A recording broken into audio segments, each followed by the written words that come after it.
Some sewing tips do not get the attention that they deserve, and in this video I want to share 5 lesser known sewing tips that I think every sewist should know. This video is created in partnership with Mettler, manufacturer of high-quality threads. So now that we are in knitwear sewing and wearing season, I want to show you one trick how to match serger seams. If you ever tried matching 2 serger seams, you know that doing this on serger usually results in shifting between the seams and they do not look nicely joined. But lucky for us, there is a very quick trick how to solve it. So first, we're going to take a pin and pin at the seam allowance right through the seam connection. Then, using the sewing machine, we are going to make a short seam, starting a few centimeters before the seam connection, sewing past the seam connection and the pin, and then ending the seam a few centimeters past the seam connection. Let's take out the pin and see if these seams are matching, and if they do, now all we have to do is go to the serger and sew the seam with a serger. And here you want to pay attention that the right needle of the serger is going along the seam that you made with your sewing machine. If you want, you can remove the first seam that we made with the sewing machine or leave it if you want, and this is it. You have perfectly matched serger seam. This method is very simple and very quick, but it gets the job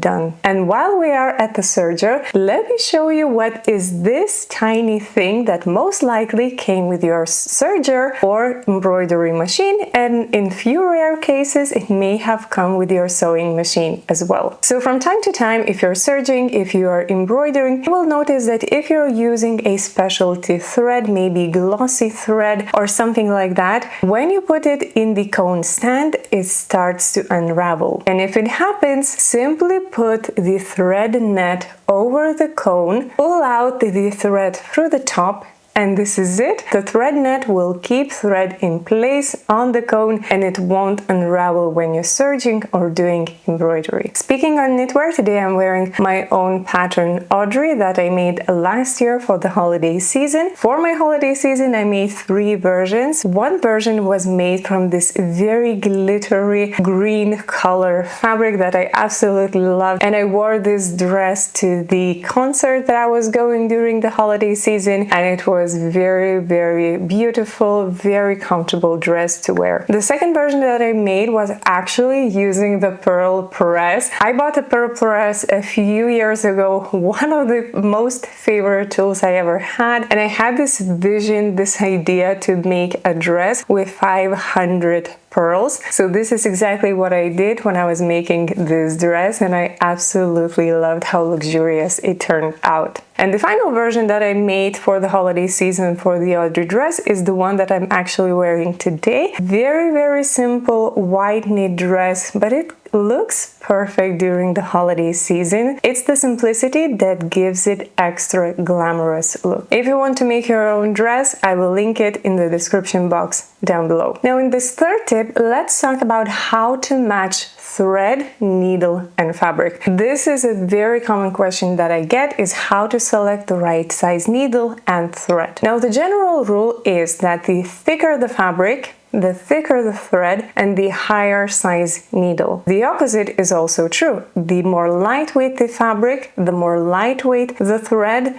the lower size needle. But of course, there are a few additional very helpful resources. So I mostly use Mettler threads, and if you go to the Mettler's website, you select a product and scroll down until you find the product range. If you click it, you will see the range of their entire thread selection, and next to every thread you will see the recommended needle size. So for example, for all-purpose sewing thread Ceralon, you can sew it with size 80 or 90 needle. If you want to sew an extra durable seam, you're selecting extra strong thread, and you should pair it with the needle that is size 90 up to 120. So this is a very helpful resource that will help you understand how to select the right thread and pair it with the right size needle to get those ideal results. For medium weight woven fabrics, of course, size 90 needle is the standard, and you can pair it with most all-purpose sewing threads, whether it's polyester or cotton thread. Now in this fourth tip, I want to share how to understand thread tension, because if you're switching between different weight fabrics, if you're switching between different thread weights, and if you're switching between different needle sizes, it is a must to make a test seam and understand how to fine-tune the seam tension. So this is one experiment that I want you to go ahead and try. This is what I recommend doing in my beginner sewing course. First, we're going to thread the machine with contrasting color thread at the top and at the bobbin. I'm using Mettler's all-purpose sewing thread, and I'm threading top and bottom with same thread, just different colors. Now let's go ahead and lower the presser foot,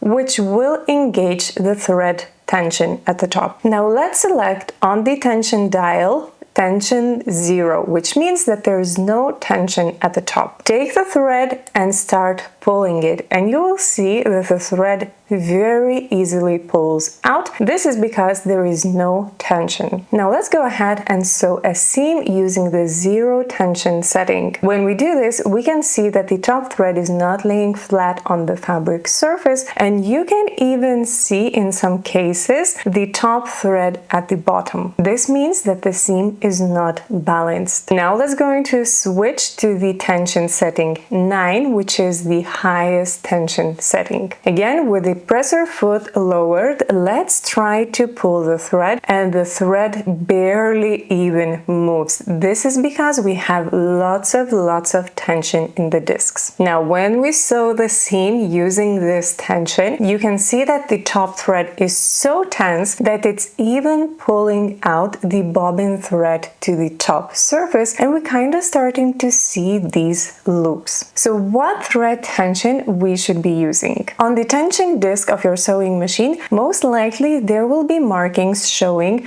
which tension setting is called medium tension setting. So on this particular sewing machine, it's ranging from setting 3 up to 5. So let's select the middle, which is going to be the 4th. Typically, this is the thread tension setting that is most suitable for medium weight fabrics, woven fabrics, size 90 needle, and standard all-purpose sewing thread. When we lower the presser foot, we can pull the thread rather easily, but there is a resistance compared to when we're using 0 tension. Now let's go ahead and sew the seam, and we can see that the seam looks good from the top and bottom. So this test I find is very helpful in understanding a very difficult topic as thread tension. If you're sewing medium weight woven fabrics using size 90 needle and standard weight all-purpose polyester thread, then you should be using the tension that is indicated on your sewing machine as regular standard tension. However, if you're using thicker thread, if you're switching between different needle sizes, or if you're using very lightweight or very heavyweight fabrics, it's a good idea to make a few test seams and really fine-tune the thread tension. If the thread tension is too loose, you will see that the thread is not laying flat on the top and may be visible on the bottom. And if the thread tension is too tight, you will see that it's pulling the bobbin thread to the top of the fabric. In some rare cases, you may need to adjust the bobbin thread as well, but this is a very rare case, and typically just fine-tuning the top thread tension is totally okay, and it will help you find the perfect tension to create your perfect seam. And I will conclude this video with the 5th tip that I learned back at sewing school, and I was so mind blown, and I'm still using this tip to this day. So when you want to sew by hand, you take the hand sewing needle, you thread it with the thread, and you fold it in half and tie knot at the bottom. And you may notice when you do that and you start sewing by hand, very often the thread will begin to tangle. So what my teacher taught me was actually to take 2 threads, thread the needle using 2 threads at the same time and don't fold it, right? Just tie a knot at the one end, longer end of both threads. And in this way, we're still getting the benefit of 2 threads, such as we did with 1 thread folded, but the thread will not tangle. Give it a try, you will see that it actually works. Thank you for joining me in today's video, and I hope you learned something new. I will see you next time. Bye!